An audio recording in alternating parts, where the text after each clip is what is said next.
strikes turn. Origi turns, shoots.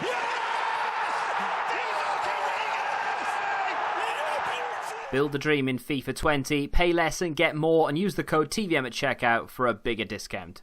What is going on, guys? TVM here. Welcome back to another video. There is a FIFA 20 demo gameplay video. I think it's probably a player review on the channel today. If you want to check that out, I don't know which one's first actually, this or the other one. But in this video, I want to just talk about what EA are doing with player ratings. Like, what is going on? The more you sift through them, now that they've basically the full database has been released, not the in-game stats for a lot of players, but we do have some. And there's an example on screen of what I'm about to talk about. I've got another 1, 2, 3, 4, 5 examples aside from this one as well.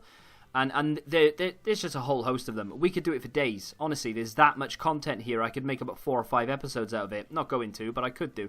What I'm talking about, of course, is the fact that Raheem Sterling there, with an 88 rated card, and justifiably so. To be honest, I wouldn't be surprised if he gets an 89-90 upgrade in January with the way that he's playing. He's absolutely incredible. However, he has 2,074 total in-game stats, as indicated here. Where are we? Second down, above the total stats. Now, total stats means that's how all of these on the card, so his 93 pace and 83 dribbling, etc. They add all those together and it comes up to 441. Happy days, right? Well, it comes to all the in-game stats, so you've got pace and the sprint speed and shooting and all that added together comes to 2,074. Okay, what's the problem? You've already spotted it. Lucas has 2,125.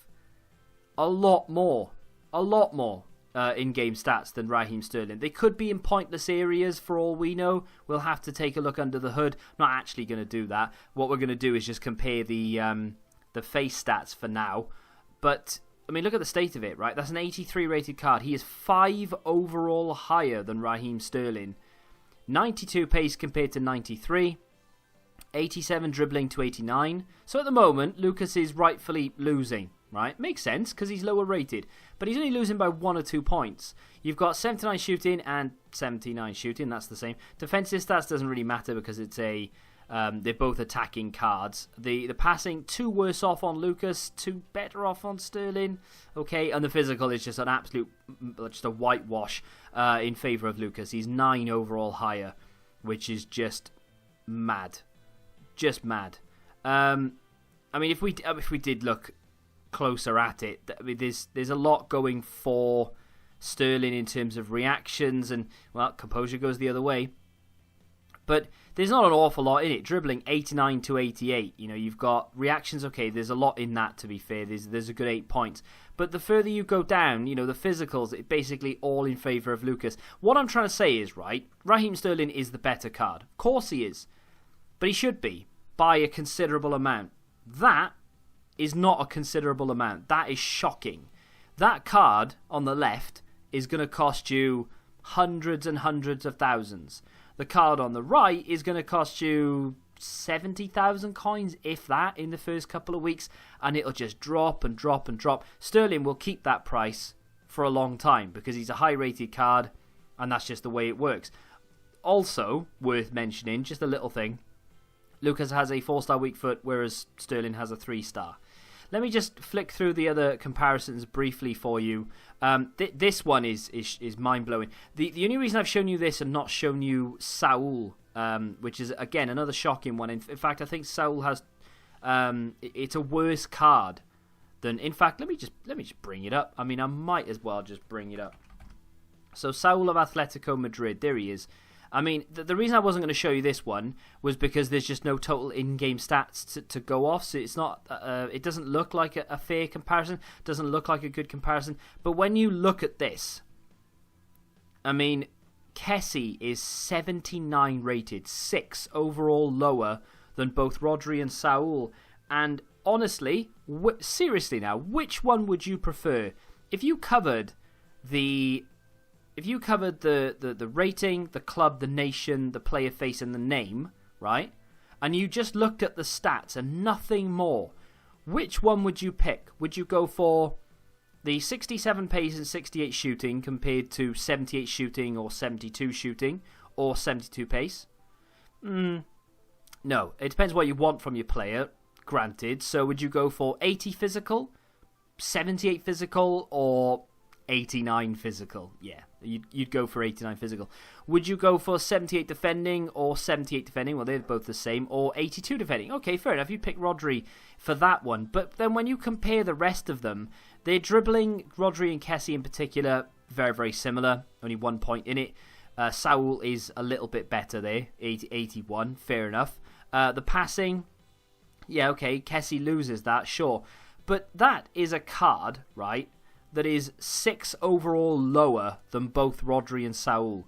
He has more in-game stats than both of them. How? All 3 cards, by the way, 3-star skill moves, 4-star weak foot, so there's nothing even to say, or well, at least, Saul has got a 5-star weak foot or something. No. Let's move on before I burst a blood vessel. This one isn't quite as sort of cut and dry. I would actually still prefer Benzema, right? Maybe. But again, it's just like the fact that I'm going, maybe I would, I don't know. 5 overall gap between these two. Karim Benzema on the left, of course, Volland on the right. Yes, there is a slight victory early on for Benzema because he has 4-star skill moves, whereas Volland only has 3. That might be important to you. There are a lot more skill moves this year that only require 3-star skills. Several new flicks, tricks, and scoops and things like that you can use, and Volland would be able to do it. So, you take that into consideration. And I'm not necessarily touting Volland. I'm not saying Volland is going to be a better player. I'm just saying that there's 5 overall difference between these two. And yet, if you were to cover the player faces up, you genuinely would be like, which one's the higher rated card again? The only massive difference in stats there is the fact that Benzema has got 7 extra dribbling, which is it's mammoth. It's massive. But he loses in shooting, in pace, in physical by 6. So he almost loses as much in physical as he does win in dribbling. So, swings and roundabouts depends what you want. Do you want a player who can run through the defence, or do you want someone who can hold up the ball? But then when you look at it from that flip of the coin, Benzema can't really run through people because he's not quick enough. Volland isn't either, but that's fine because he can't run through people. But what he can do is hold up the ball. Can Benzema do that? Well, not as well as Volland. So, yeah, swings and roundabouts, but it's just shocking to me that you've got an 87 rated card there who, is going to come out with packs as a walkout, and you're going to be like, oh, yeah, a walkout. It's Benzema. You're going to get Volland all the time. No one's ever going to go, yes, I got a Volland, but he's as good as Benzema. Let's move on. This is unreal. This makes me scratch my head a lot. Busquets 89 rated. That's a lot of rating. It really is. Nainggolan has 201 in-game stats more than Busquets. Yeah. Mad. Just mad. Both 3-star. Pace, Nainggolan absolutely smashes him. It's almost double to a point. It really is. Shooting, smashes him. Nainggolan is better. Passing, Busquets takes the victory by 2 points. Well done. Physical, Nainggolan wins, albeit 2 points, but he still beats him. Defensive stats, he loses, but again, it's only 2 points. And dribbling, he beats him, but again, it's only by 2 points. So, there are swings and roundabouts there. There's a lot of, he wins by 2 points sort of situation, to and fro. But as a more complete player, surely you'd just get Nainggolan. Even if you wanted a CDM, you'd get Nainggolan and whack a defensive chemistry style on him and just leave him there as a CDM who, if needed, could go forward and take a shot. Who is still going to be capable of passing, who's going to have slightly more physical, slightly better on the ball with regards to ball control, which is very important this year. And I've hit my can. I'm just disgusted. I don't even know what I'm doing with my hands. It's unreal how much better that Nainggolan card is than that Busquets card. You might argue, I just want him as a pure CDM just to sit there and it's going to be his height as well. And yeah, okay, there's certain little things like that. But in terms of Why is that Nainggolan card so much better than Busquets, and yet there's a 6 overall difference between the two in favour of the worst card? That's what I don't get.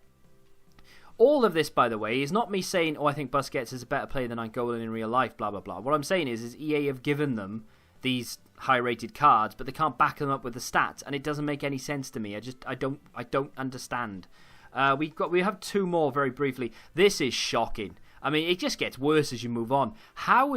Forget Ander Herrera. Forget him. I don't care about Ander Herrera. How is Fernandinho an 87 rated card? Point that out to me first and foremost.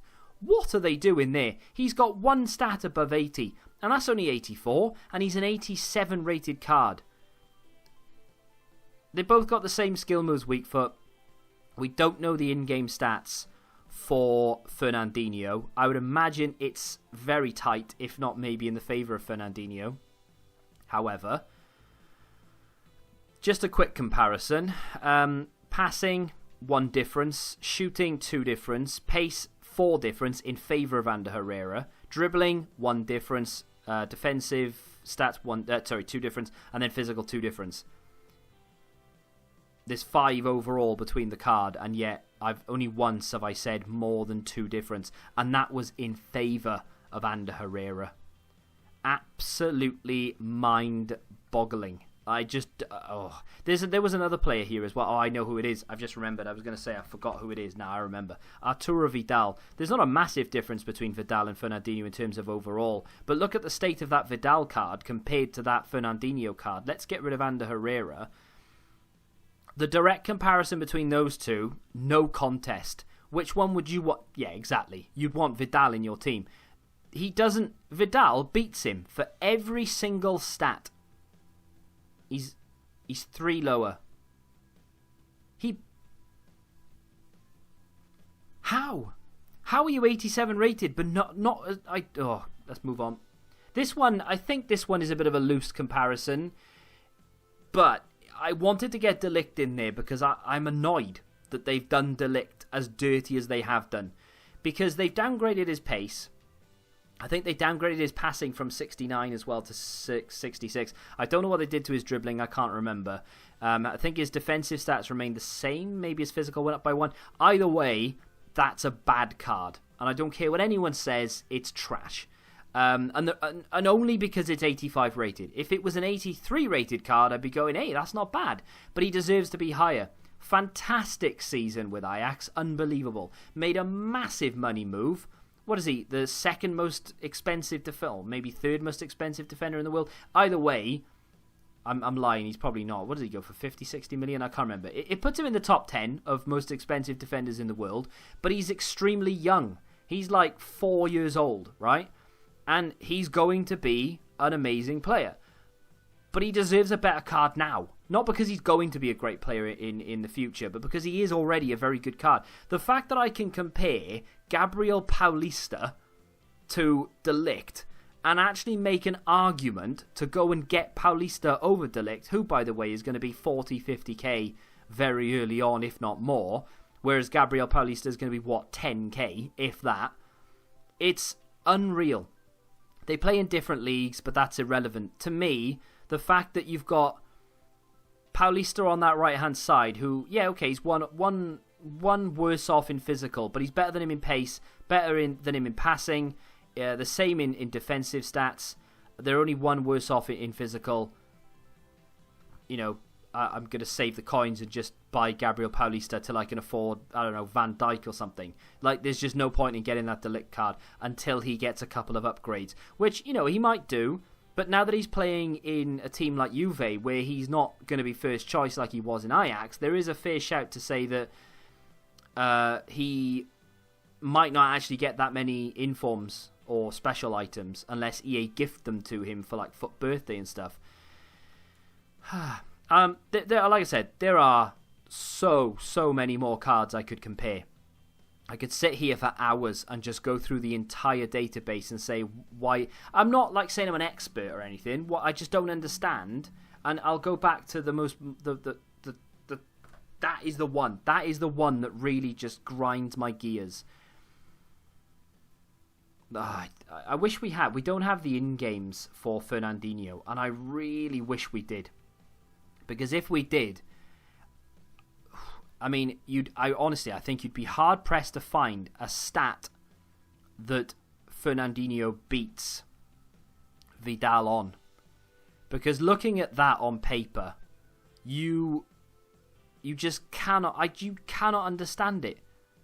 There's no logic there. There's absolutely zero logic. There's no explanation. I don't care what you say, there's no explanation. It's broken. EA have made mistakes already, and the game's not even out yet. I'm going to try and reserve judgment. I don't know how I can, though, because how can they fix that? They can't. There's no way they can fix it. Unless they change ratings, which they won't do. There's no way to fix that.